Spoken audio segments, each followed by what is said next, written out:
आमच्या Venkatesh Nandanvan, Venkatesh little heart, Venkatesh solid, Venkatesh paradise या site मध्ये दिवाळी निमित्त बुकिंग करणाऱ्या ग्राहकांना खास सवलत.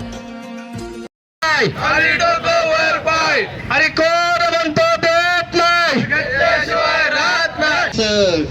सन्मान्य खासदार अमोलजी कोल्हे तसेच सन्मान्य सुप्रियाताईजी सुळे यांनी सदरील संसदेमध्ये आवाज उठवल्याच्या नंतर कोल्हे साहेब यांना निलंबित केल्याबद्दल आपण सर्वजण निश्चित करतो आहोत.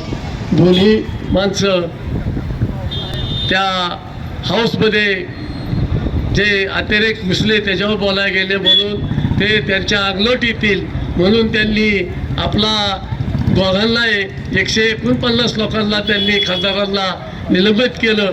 त्यांच्याबद्दल आम्ही ज्येष्ठ नागरिक त्यांचा धिक्कार करतो. आज या आक्रोश व निषेध मोर्चासाठी आपण सर्वजण इथे जमलेलो आहोत.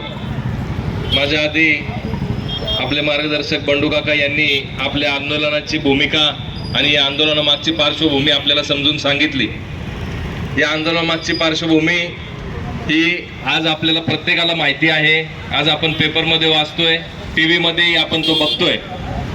एक जगाच्या इतिहासामध्ये किंवा भारताच्या इतिहासामध्ये आजपर्यंत कधीही न घडलेली घटना, कधीही कुणीही आजपर्यंत असं धाडस केलं नाही. अशा प्रकारचं निलंबन 141 खासदार म्हणजे 143 खासदारांचं निलंबन अतिशय गंभीर घटना आहे. ही भारताच्या इतिहासामध्ये अतिशय दुर्दैवी आणि गंभीर घटना आहे. संविधानाला पूर्णपणे विरोधी असणारी ही भूमिका आहे. आपला स्वतःचा हेका मोदी आणि शहा सरकार, भाजपा सरकार आणि संघ विचाराचा सरकार, पगडा असणारं सरकार यांचा प्रभाव आणि यांचं पितळ उघडं पाडण्याचा प्रयत्न करणारे हे जे खासदार आहेत, या खासदारांमध्ये आपल्या सर्वांच्या नेत्या सुप्रियाताई सुळे व अमोलजी कोल्हे यांचं सुद्धा निलंबन झालेलं आहे. आपल्या या पुरंदर तालुक्याचा आवाज, आपल्या सर्वांचं प्रतिनिधित्व जे खासदार संसदेमध्ये करतात त्यांचा आवाज दाबायचं म्हणजे ह्या आपल्या प्रत्येक नागरिकाचा आवाज दाबण्याचा हा प्रयत्न आहे. या सर्वसामान्यांना खरं तर वाटत असेल आपल्याला की हे काही केंद्रामध्ये घडतंय, दिल्लीमध्ये घडतंय, याच्याशी आपला काही संबंध नाही. परंतु या गोष्टीचा प्रत्येक सर्वसामान्य गोरगरीब जनतेपर्यंत, जनतेच्या प्रत्येक नागरिकापर्यंत संबंध आहे. कारण तुमचे प्रश्न, तुमच्या अडचणी आणि तुमच्या सोयीसाठी जे खासदार झगडतात त्यांच्यासाठी पूर्ण त्यांचा आवाज दाबायचं, त्यांना पूर्ण संसदेमध्ये बसून द्यायचं नाही, त्यांचा बोलून द्यायचं नाही, त्यांना कसलेही प्रश्न इथं मांडून द्यायचे नाहीत, असा हा प्रयत्न आहे. अतिशय निंदनीय घटना आहे. एवढंच मी आजच्या निमित्ताने सांगतो आणि पुन्हा एकदा या सरकारचा निषेध करतो. मोदी सरकार मुर्दाबाद, मुर्दाबाद, मुर्दाबाद. या सरकारचं करायचं काय? खाली डोकं वर पाय. महत्त्वाचा प्रश्न आपल्या बारामती लोकसभा मतदारसंघाच्या खासदार सुप्रियाताई सुळे यांचंही निलंबन झालं. ज्यांना महारत्न पुरस्कार मिळाला त्यांची सुद्धा त्यांनी कदर केली नाही.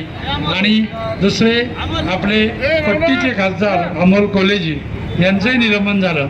आणि म्हणून त्या निलंबनाच्या निषेधार्थ आपण या ठिकाणी त्या सर्व घटनेचा धिक्कार करीत आहोत, त्यांचा निषेध करीत आहोत. आपण सर्वजण आपापल्या गावामध्ये, आपापल्या राहत्या ठिकाणी या घटनेचा निषेध नोंदवायचा आहे आणि लोकांना कळवायचं आहे. या सरकारचं करायचं काय?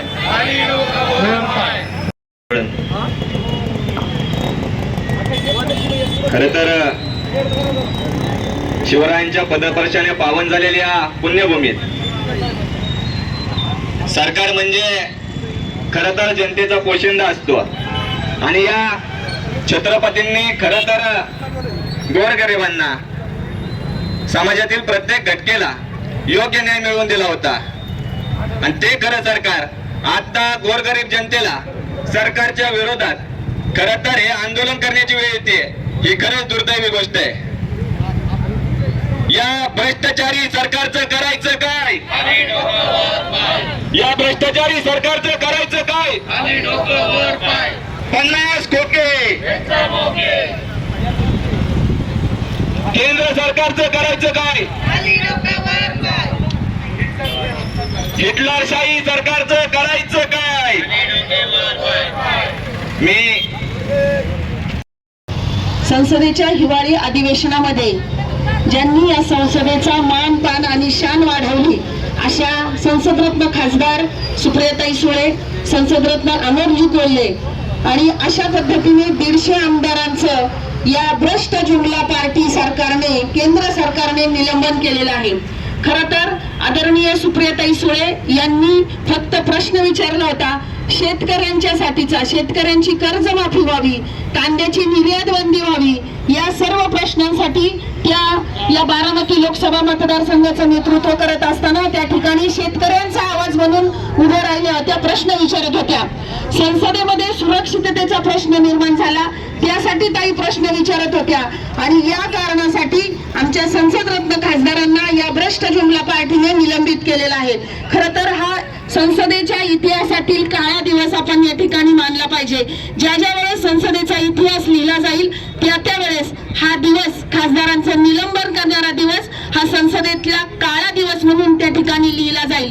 शेतकऱ्यांचे प्रश्न असतील, गरिबांचे प्रश्न असतील, मध्यमवर्गीयांचे प्रश्न असतील, महिलांच्या सुरक्षिततेचा प्रश्न असेल, हे जर प्रश्न संसदेमध्ये हे सरकार चर्चा करणार नसेल, हे प्रश्न उपस्थित केले जाणार नसतील, तर मला असं वाटतं की त्यासाठी असं मग रस्त्यावर उतरून या सरकारला प्रश्न विचारण्याची वेळ या भ्रष्ट जुमला पार्टीने या ठिकाणी सर्वांच्यावर आणलेली आहे. खासदारांचं निलंबन हे खासदारांचं निलंबन नसून हे लोकशाहीचं निलंबन आहे. लोकशाहीची हत्या या केंद्र सरकारने त्या ठिकाणी केलेली आहे आणि म्हणून अशा भ्रष्ट जुमला पार्टी सरकारचा या ठिकाणी पुणे जिल्ह्यातील सर्व राष्ट्रवादीच्या तमाम सैनिकांच्या वतीने या ठिकाणी मी जाहीर अशा पद्धतीचा निषेध करत आहे. जर एखाद्या बीजेपीच्या खासदारामुळे एखादा व्यक्ती संसदेमध्ये येऊन गोंधळ घालत असेल तर त्याविषयी प्रश्न विचारण्याचा अधिकार इतर सर्व खासदारांना हा असतोच, परंतु कुठल्याही पद्धतीने हुकुमशाही करायची, कोणालाही प्रश्न विचारू द्यायचे नाहीत, अशा पद्धतीचा कारभार संसदेमध्ये हे भ्रष्ट जुमला पार्टीचे सर्व नेतृत्व त्या ठिकाणी करत आहे आणि म्हणून अशा या नेतृत्वाचा, अशा या सरकारचा या ठिकाणी जाहीर अशा पद्धतीने त्या ठिकाणी मी निषेध करते. उपस्थितांमध्ये ज्येष्ठ नागरिक, युवक, विद्यार्थी, युवती सर्वांचंच मी प्रथम स्वागत करतो. आज आपण या ठिकाणी आंदोलन करतोय. देशाची लोकशाही अबाधित राहावी आणि देशामध्ये ज्या ज्या गोष्टीवर अन्याय होईल त्याच्यावर चर्चा करण्यासाठी लोकसभा एक दालन आहे आणि त्याच्यावर अन्यायाला वाचा फोडणे, महागाईवर बोलणे, ज्याच्या महिलावर अन्याय होतात, महागाई झाली, बेरोजगारी झाली, त्याचबरोबर संसदेमध्ये हल्ला झाला, या गोष्टीवर चर्चा करण्यासाठी त्या ठिकाणी सरकारला विरोध केला किंवा या गोष्टीवर चर्चा लोकसभेमध्ये झाली पाहिजे. अमित शहानी उत्तर दिलं पाहिजे, मोदींनी त्या सभागृहात हजर राहिलं पाहिजे. या उलट हे कुठलंही न पाळता त्या ठिकाणी त्यांनी त्या सर्व 151 खासदारांना निलंबित केलं. आपले खासदार असतील, अमोल कोल्हे साहेब असतील, त्यांना निलंबित केलं आणि लोकशाहीचा गळा दाबला. खरं तर त्या ठिकाणी लोकशाहीमध्ये न्याय मागण्याचा अधिकार आहे, चुकीच्या गोष्टीवर बोट ठेवण्याचा अधिकार आहे आणि अशा परिस्थितीमध्ये हे लोक त्या ठिकाणी लोकशाही, संविधान बुडवायचं काम त्या ठिकाणी चाललेलं आहे. आपण पाहिलं लोकसभेमध्ये लोक घुसतात. पुलवामा हल्ला तुम्ही पाहिला असेल, या मागच्या 19च्या निवडणुकीच्या आधी पुलवामा हल्ला घडवून आणला आणि त्याच पद्धतीने याच लोकांनी यांच्याच मंत्र्याच्या चिठ्ठीवर, यांच्याच मंत्र्याच्या पासावर त्या ठिकाणी ते हल्लेखोर हात घुसले आणि लोकसभेमध्ये घुसले.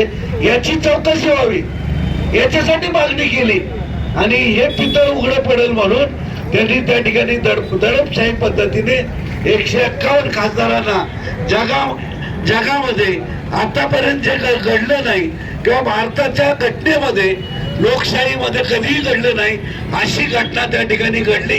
म्हणून अशा सरकारचा मी आपणा सर्वांच्या वतीनं निषेध करतो. महागाई घेण्याऐवजी आता निवडणुका लागतील माघारी घ्यायचं म्हणायचंच नाही.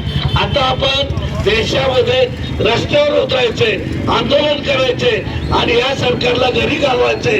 पुन्हा एकदा निषेध करून थांबतो. वावरकर साहेब बोलतील.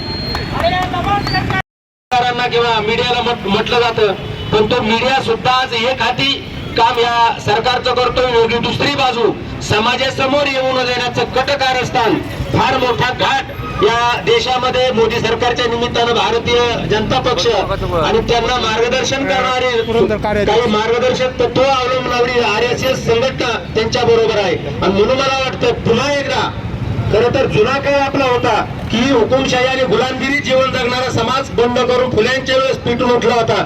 त्याच्या अगोदर बाबासाहेबांच्या वेळेस गेले हजारो वर्ष सगळा चलेगी नहीं चलेगी नहीं चलेगी नहीं चलेगी नहीं चलेगी. सरकारचं करायचं काय? आधी लोक वर बाय. सरकारचं करायचं काय? आधी लोक वर बाय. इथलं शाहीवादी मोदी सरकारचं करायचं काय? आधी लोक वर बाय. नहीं चलेगी नहीं चलेगी नहीं चलेगी नहीं चलेगी नहीं चलेगी. शाही नहीं चलेगी. धिक्कार असो मोदी सरकारचा अधिकार असो. मोदी सरकारचा अधिकार असो. मोदी सरकारचं करायचं काय? आणि डोक्यावर पाय. मोदी सरकारचं करायचं काय? आणि डोक्यावर पाय. धिक्कार असो. मोदी सरकार धिक्कार असो.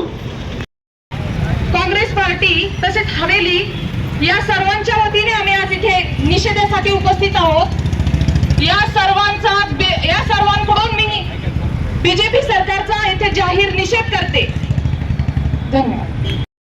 आपल्या सुप्रियाताई सुळे यांनी संसद रत्न हा पुरस्कार पटकावला. या ताईंसह इतर 150च्या वरती खासदारांचं निलंबन या 2 दिवसात बीजेपी सरकारनं केलं. कारण काय तर संसदेत गोंधळ घालतात. संसदेत अन्यायाविरुद्ध आवाज उठवणं, गोरगरिबांचे प्रश्न मांडणे म्हणजे गोंधळ उठवणे का? कुठेतरी हा प्रश्न आपल्याला सर्वांना पडला पाहिजे. बीजेपी सरकारच्या माध्यमातून अशी निलंबनाची कारवाई जेव्हा घडते तेव्हा लोकशाहीची आणि प्रत्यक्षात संविधानाची कुठेतरी